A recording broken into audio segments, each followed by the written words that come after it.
Shalom, saudara-saudara yang terkasih di dalam Tuhan Yesus. Puji syukur dengan berkat Tuhan yang begitu baik kepada diri kita masing-masing. Mari kita teruskan dengan renungan hari ini. Berdoa.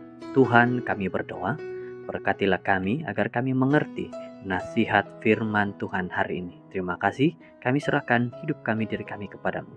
Dalam nama Yesus. Amin.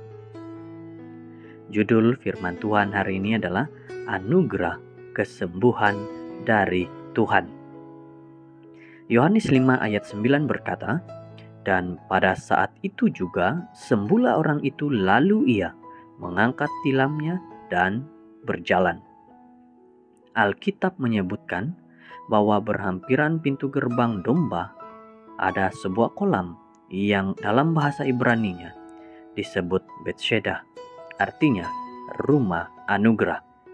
Ini menunjukkan bahwa Tuhan telah menyediakan anugerahnya bagi semua orang yang hidup dalam penderitaan karena buta, timpang, dan juga lumpuh.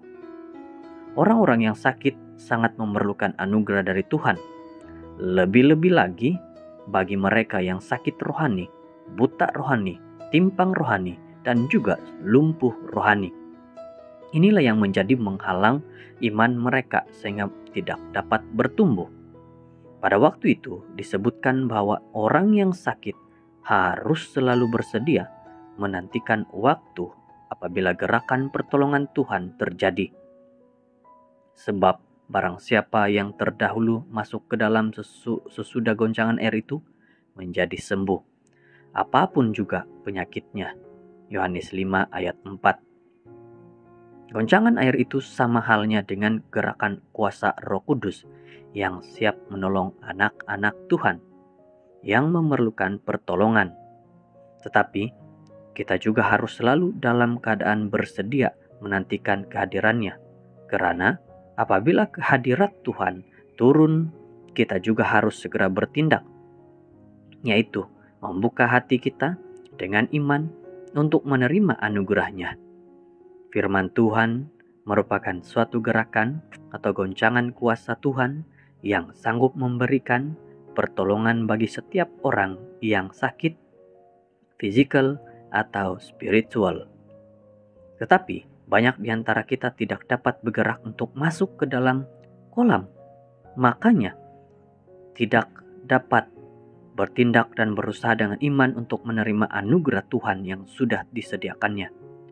Ketika Tuhan Yesus melihat orang yang sakit itu, bertanyalah dia, "Maukah engkau sembuh?" Jawab orang sakit itu kepadanya, "Tuhan, tidak ada orang yang menurunkan aku ke dalam kolam itu apabila airnya mulai bergoncang, dan sementara aku menuju ke kolam itu, orang lain sudah turun mendahului aku." Yohanes 5 ayat 6 hingga 7.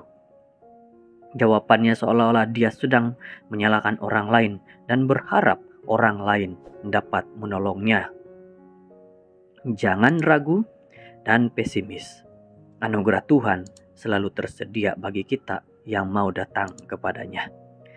Saudara yang terkasih, renungan pada hari ini berkata, anugerah kesembuhan daripada Tuhan itu selalu ada bagi kita jika kita benar-benar mau datang kepada Dia, jika kita benar-benar percaya kepada Dia, beriman kepada Tuhan, jika kita sudah berserah diri kepada Tuhan dalam hidup kita sehari-hari.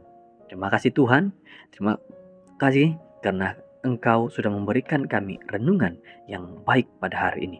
Kami akan datang kepadamu, bawa kami agar kami dapat sembuh dalam setiap penyakit kami, terutama rohani kami. Terima kasih Tuhan, kami serahkan hidup ini kepadamu. Mari berdoa. Bapa di syurga, Tuhan yang baik, kami berdoa, berkati kami dan sembuhkan kami dalam sakit rohani kami. Biarkan kami terus kuat bersamamu dalam nama Yesus. Amin.